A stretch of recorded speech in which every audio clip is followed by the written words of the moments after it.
سڵاو ڕێز بێەوە بینەرانی خۆشەویستی تەلەڤیزیۆنی کۆمەڵە بە یارمەتی ئاڵایانی هاوکارم لە خزمەتێوەی عەزیزداین بۆ پێشکەشکردنی گەشتی هەواڵەکانی سەر لە بەیانی ئەمڕۆی پێنجشەممە. سەرەتا سەردێڕەی گرنگترین هەواڵەکان. دەست بە سەرکردنی ڕۆژنامەوانێک لە شاری مهاباد، یان لەدەستانی کرێکارێک لە شاری ئیلام، دەست بە سەرکردنی سێ کەس لە کۆبوونەوەی ماڵدزراوانی ڕەزایەت خودرۆ لە قەزوێن، یان لەدەستدانی سێ پەنابەری ئەفغانستانی لە کەناراوەکانی بەلوچستان و راپۆرتی لێبوردنی نێونەتەوەیی لەسەر ڕێژەی ئەدامەکان لە ئێران.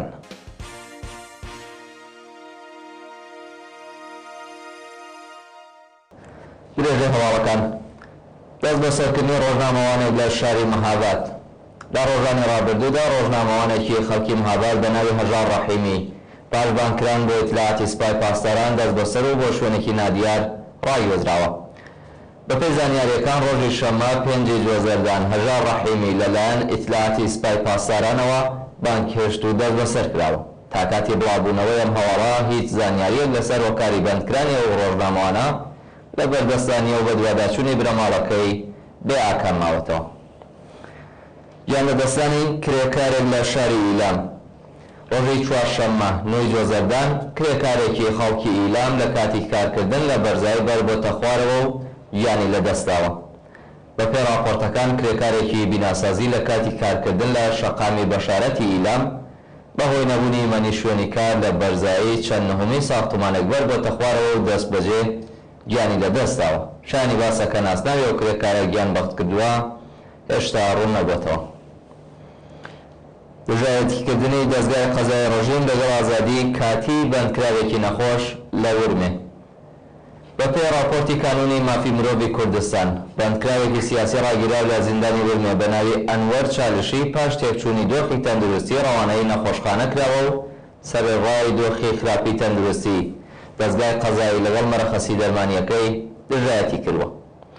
ئەنوەر چالشی تووشی شێرپەنجەی ڕخۆڵە بووە و لەم هەفتانەی دواییدا بەهۆی ناجێگیربوونی دۆخی تەندروستی گوازراوەتەوە بۆ نەخۆشخانەی خومینی ورمێ، بەڵام دەستگای قەزای ڕەژیم و ئیتلاعاتی سوپای پاسداران لەگەڵ مەرەخەسیە دەرمانیەکەی ئەو بەندکراوە دژایەتیان کردووە و ناوبراو بە کەلەپچە و پێبەندەوە لەسەر تەختی نەخۆشخانە ڕاگیراوە.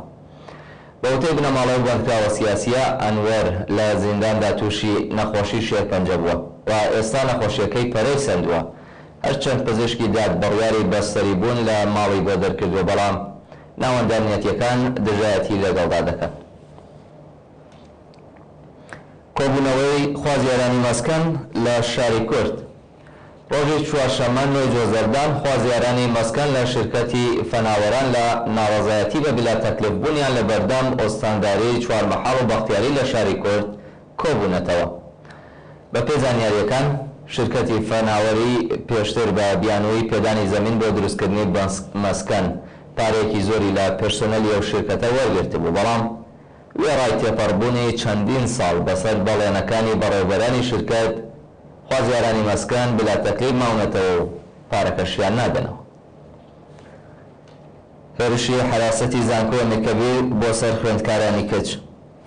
ڕۆژی سێشەممە 8 جوێزەردان حراسەتی زانکۆی ئەمیرکەبیر بە شێوەی وەحشیانە هێرشی کردە سەر خوێندکارانی کچ و خوێندکارێک لە هۆشخۆی چووە.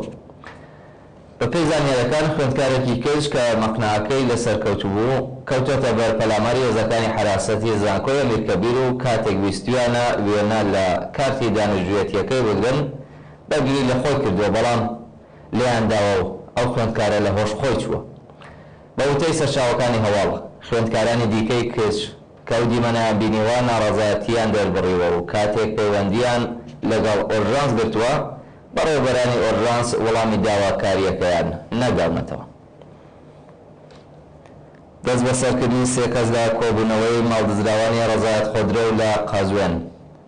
ڕۆژی سێشەممە 8 جوێزەردان ماڵدزراوانی شرکەتی ڕەزایەت خودرۆ لە ئاست ناڕوونی چارەنووسی دارایەکانیان خۆپێشاندانیان کرد و سێ کەسیان لەلایەن پۆلیسەوە دەست بەسەرکران. بەپێی راپۆرتەکان ماوەی 1 ساڵە ماڵدزراوانی شرکەتەکانی ڕەزایەت خودرۆ و تەراوەتنۆڤین لە ئاست تاڵانکردنی سەرمایەکانیان لەلایەن ئەندامێکی سوپای پاسدارانەوە بە ناوی محەممەد ڕەزا غەفاری ناڕەزایەتی دەرەبڕن. بەڵام تا ئێستا هیچ ناوەندێکی ئەمنیەتی و قەزایی بایەخی بە داخوازیەکەیان نەداوە. لە کۆبوونەوەی ڕۆژی ڕابردووی ماڵدزراوانی ئەو شرکەتە سێ کەس بە ناوەکانی سەجاد محەممەد بەیگی، مستەفا ڕەنجبەر و عەلی بیگدەوی دەست بەسەرکراون. یان لە دەستانی سێ پەنابەری ئەفغانستانی لە کەناراوەکانی بەلوچستان.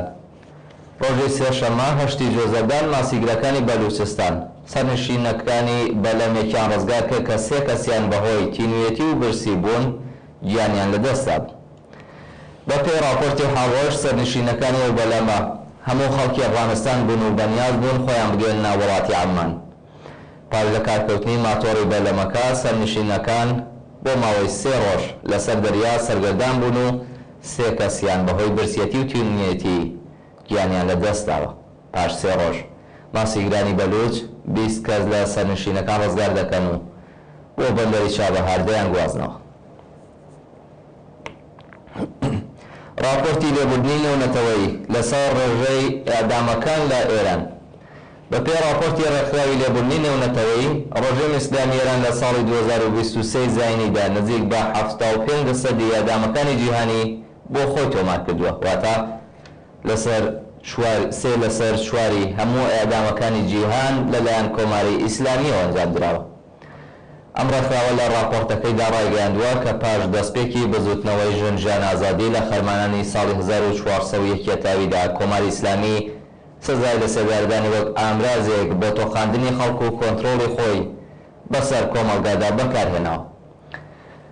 بەم پێیە لە ساڵی 2023 زاینیدا ڕژیمی ئێران 853 کەسی لە سێدارە داوە کە بە بەراورد بە ساڵی پێشوویدا نزیک بە 50% زیادی کردووە.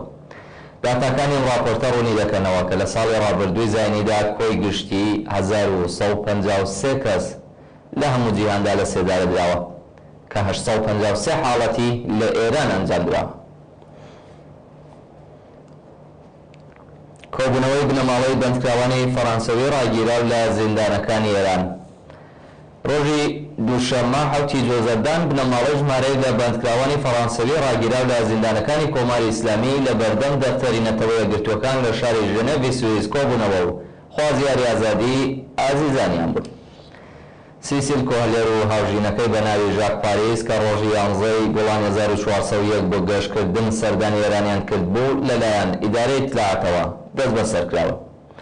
هەروەها دوو شارۆمەندی دیکەی فەڕەنسەوی بە ناوەکانی لوئی ئارنۆ و ئۆلیڤیا لەلایەن ناوەندە ئەمنیەتیەکانەوە دەست بەسەر کراون و شارە نووسیان بە ناڕوونی ماوەتەوە. بنەماڵەی چوار بەندکراوە با بەدەستەوەگرتنی وێنەکانیان ڕایانگەیاند کە ئازیزانیان لەلایەن کۆماری ئیسلامیە و بارمتە گیراون و دۆخی تەندروستیان ناجێگیرە بۆ بۆنەوە داوا لە نەتەوە یەکگرتووەکان دەکەن ئازیزانیان لە زیندانەکانی کۆماری ئیسلامی ئازاد بکەن. و دوای هەواڵمان سەبارەتە بە ڕێپێوانی بەردەوامی معەلیمان لە وڵاتی ئیسپانیا.